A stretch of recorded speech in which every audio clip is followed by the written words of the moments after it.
नमस्कार दोस्तों, स्वागत है आप सभी का न्यूज इंडिया के डिजिटल प्लेटफॉर्म पर और आपके साथ मैं हूं अभिषेक पाठक। हमारे पड़ोसी देश पाकिस्तान को एक नया वजीर आजम मिल गया है। शहबाज शरीफ पाकिस्तान के नए प्रधानमंत्री बन चुके हैं और आज हम चर्चा करने वाले हैं पाकिस्तान के नए सियासी हालातों पर। और हमारे साथ मौजूद हैं हरिशंकर जी। तो सर, मेरा सबसे पहला सवाल आपसे यही है कि पाकिस्तान में जो नए प्रधानमंत्री शहबाज शरीफ बने हैं, क्या पाकिस्तान को उन हालातों से बाहर निकाल पाएंगे जिसमें इमरान खान ले गए थे?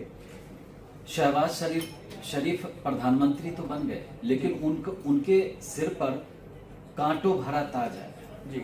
और उनके सामने एक नहीं दर्जनों चुनौतियां हैं। सबसे बड़ी तो पाकिस्तान के हालात हैं कि वहां की आर्थिक हालात जो है बहुत ही जर्जर है जी। और एक छोटी सी बात बताऊं, इससे पहले जो इमरान खान साहब थे वो रूस और यूक्रेन का युद्ध शुरू हुआ था तो वो चले गए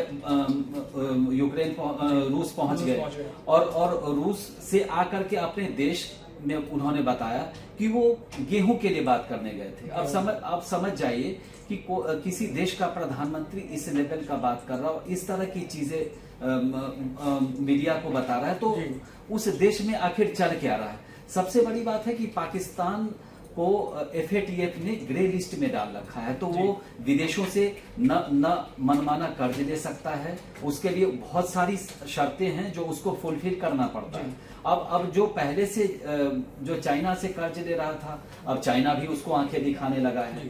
तो इस समय सबसे बड़ी चुनौती है और वो कोशिश भी कर रहे हैं कि वो अमेरिका से अपने रिश्ते जो हैं वो पुराने जो इनके रिश्ते थे वैसे रिश्ते बनाए, अच्छे बेहतर रिश्ते की कोशिश है।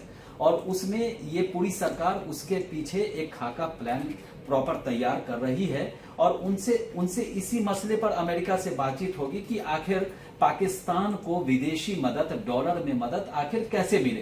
क्योंकि याद करिए तब का दौर जब अफगानिस्तान के नाम पर अमेरिका करोड़ों डॉलर पाकिस्तान को देता था कि आतंकवाद पर काबू करेंगे, अफगानिस्तान में चीजों को कंट्रोल करेंगे। लेकिन ये पाकिस्तान की सरकार, इमरान खान की सरकार कुछ नहीं कर पाई। इमरान खान जाते जाते अमेरिका पर ही आरोप लगा गए साजिश रचने का कि उनकी सरकार के पीछे लेटर कहीं ना कहीं इशारा उन्हीं की ओर, अमेरिका की ओर ही था कि तो अमेरिका को खुश तो वो कर नहीं पाए, लेकिन ऊपर से नाराज करके जरूर चले गए। तो इसलिए इन पर दोहरी चुनौती है कि शहबाज शरीफ कैसे आखिर अमेरिका को मनाएंगे। और दूसरी बात, शहबाज शरीफ पाकिस्तान के प्रधानमंत्री तो बन गए हैं, जैसा कि आप समस्याओं के बारे में बता रहे हैं कि आर्थिक हालात इतने ज्यादा बुरे हो चुके हैं कि पाकिस्तान के लोग अब ये सोच रहे हैं कि सरकार तो बदल गई, PM तो बदल गया, लेकिन क्या हालात बदलेंगे? लेकिन कहीं ना कहीं शहबाज शरीफ आते ही बोलते हैं कि ये कश्मीर के मुद्दे पर जो है अलग से चर्चा हो, कश्मीर के मुद्दे को अलग करें। चाहे इमरान खान हो या फिर कोई भी पाकिस्तान का प्रधानमंत्री हो, वो दुनिया भर में कटोरा लेके भीख मांगता है, लेकिन कश्मीर के मुद्दे पर हमेशा भारत की तरफ निगाहें उठाता है। तो क्या शहबाज शरीफ कश्मीर के मुद्दे को लेकर भारत से उसी तरह से पेश आएंगे जैसे इमरान खान आते थे, या नरेंद्र मोदी की छवि के सामने कहीं ना कहीं शहबाज शरीफ अब स्टेबल नहीं रह पाएंगे? देखिए, कश्मीर मुद्दा बार बार उछालना, चाहे UN का मंच हो चाहे अंतर्राष्ट्रीय कोई भी मंच हो, ये पाकिस्तान की मजबूरी है। और मजबूरी इसीलिए है कि उनके आंतरिक हालात कभी ठीक रहते नहीं। तो वो भारत के नाम पर लोगों को भड़काते हैं कि कश्मीर हमें चाहिए। अब जो कश्मीर POK उनके पास है उसको तो वो संभाल भी नहीं पा रहे हैं। अब आज की खबर आपको बताता हूं कि वहां की एक महिला ने प्रधानमंत्री नरेंद्र मोदी से गुहार लगाई है।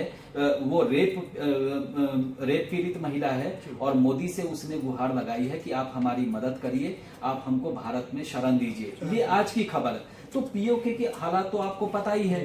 तो उसमें सबसे बड़ी बात है कि वो बार बार ऐसे ही कहीं भी उनको मौका लगेगा वो कश्मीर का नाम लेंगे, लेकिन कश्मीर का वो कुछ कर नहीं पाएंगे क्योंकि उनके पास न विजन है पाकिस्तान के लिए, न पाकिस्तान के लिए वो कुछ करने वाले हैं।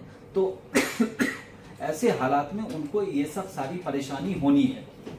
और उनको भी पता है कि नरेंद्र मोदी सरकार ने वो पाकिस्तान वो फैसले लिए हैं, कश्मीर चाहे धारा 370 को लेकर के हो, चाहे कश्मीर में विकास की बातें हो, वो सारे फैसले नरेंद्र मोदी सरकार ने लिए हैं जो जम्मू कश्मीर के लिए के बेहतरी के लिए मतलब पूरे विश्व ने उसको सराहा है। लेकिन पाकिस्तान अपनी राग अलापता रहेगा क्योंकि उसकी मजबूरी है, उसके पास उसके अलावा कोई विकल्प ही नहीं, क्योंकि अगर कश्मीर के मुद्दे को वो छोड़ देंगे तो अपने देश में ही गिर जाएंगे जिस मुद्दे को लेकर वो सरकार में आए हैं।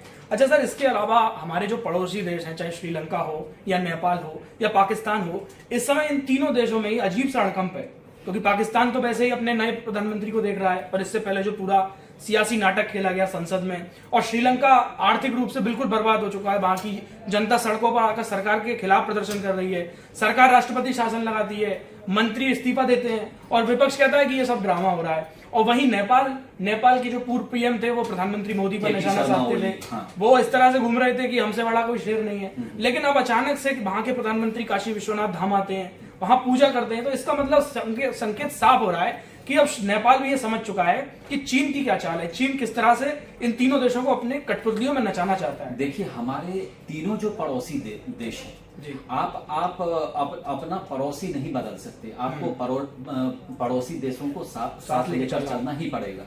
और हमारे ये तीनों जो पड़ोसी देश हैं, ये कहीं ना कहीं चीन की जाल में फंसे हुए हैं, चाहे पाकिस्तान हो चाहे नेपाल हो।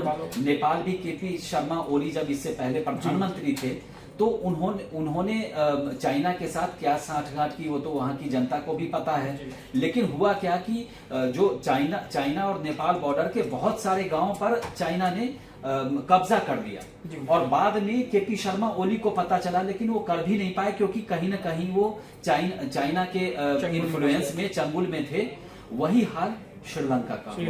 श्रीलंका अपना एक अंतर्राष्ट्रीय एयरपोर्ट भी गवा चुका है, हम्बनटोटा जिसका नाम है। तो उसके एक्चुअली श्रीलंका को भी उन्होंने पहले कर्ज दिया और बिना किसी शर्त के अलग अलग तरीके से कर्ज देते रहे। बाद में कर्ज का बोझ उस देश पर इतना ज्यादा हो गया कि उनके पास अब पैसे ही इतने नहीं है कि वो कर्ज चुका पाए और फिर नई सेवाएं अपने देश में लागू कर पाए। फिर नई चीजें, बहुत सारी पॉलिसी जो है, जो हमारे यहाँ जो चलता है, ये फ्री योजना, हर चुनाव में फ्री, बिजली फ्री, पानी फ्री, ऐसी ही योजना श्रीलंका में भी चली थी। तो वहां भी सरकार के पास धीरे धीरे जो अंतर्राष्ट्रीय मुद्रा कोष है वो धीरे धीरे कम होता गया। आज के डेट में ये हालत है कि उनको भारत जैसे पड़ोसी और सशक्त मुल्क से उनको मदद लेनी पड़ रही कि आप हमारी सहायता करिए, हमारा देश कंगाली के कगार पर पहुंच चुका है। लेकिन भारत अपने पुराने रिश्तों को समझता है, श्रीलंका की अहमियत है। अब प्राचीन अपने राम और अपने रावण से जुड़ा हुआ वो राज्य, वो देश है। तो हम अपना महत्व समझते हैं और हमारे प्रधानमंत्री उनको मदद कर भी रहे हैं, और हर तरीके से कोशिश है, चाहे पैसे से लेके हो, चाहे हर तरह टेक्नोलॉजी की मदद भी भारत सरकार। और जब भी संकट आया है किसी भी देश पर पड़ोस में, तब हमारे देश ने हमेशा जो है मदद की है, चाहे पाकिस्तान में आया हो या फिर श्रीलंका में आया हो या नेपाल में आया हो। अफगानिस्तान में भी हमने बहुत भारी मात्रा में गेहूं भेजा है। यहाँ तक कि वाजपेयी सरकार ने जब परमाणु परीक्षण किया था तो यूक्रेन ने हमारा विरोध किया था, और सबसे पहले उसी ने अंतर्राष्ट्रीय समुदाय से अपील की थी कि भारत पर आर्थिक बैन और हर तरह के बैन लगने चाहिए। उस हालात में भी हमने अभी यूक्रेन को अपने यहाँ से दवाई की खेप भेजी है और भी कई तरह के मदद कर रहे हैं। और कई बार प्रधानमंत्री ने जो है पुतिन से बात भी की इस पूरे मामले को लेकर। लेकिन कहीं ना कहीं ये देश जो है अभी भी इन लोगों को समझ नहीं आ रहा है कि किस तरह से विश्व में हुकूमत की जाएगी या विश्व में अपने अस्तित्व को बनाया जाएगा। भारत का देखिए शुरू से ही, प्राचीन काल से ही मूल मंत्र रहा है वसुधैव कुटुंबकम, और हमारी पॉलिसी भी वही है कि हम किसी के दुश्मन नहीं है, लेकिन अगर कोई हम पर पहले हमला करता है तो उसको छोड़ेंगे भी नहीं। तो दोस्तों, ये थी पाकिस्तान के सियासी हालातों पर हमारी चर्चा। आगे भी ये चर्चाएं जारी रहेंगी। आपका इस पूरी घटना पर क्या कहना है हमें कमेंट बॉक्स में जरूर बताइए। अगर आपको हमारी वीडियो अच्छी लगी हो तो इसे अधिक से अधिक शेयर कीजिए और हमारे चैनल को सब्सक्राइब कीजिए।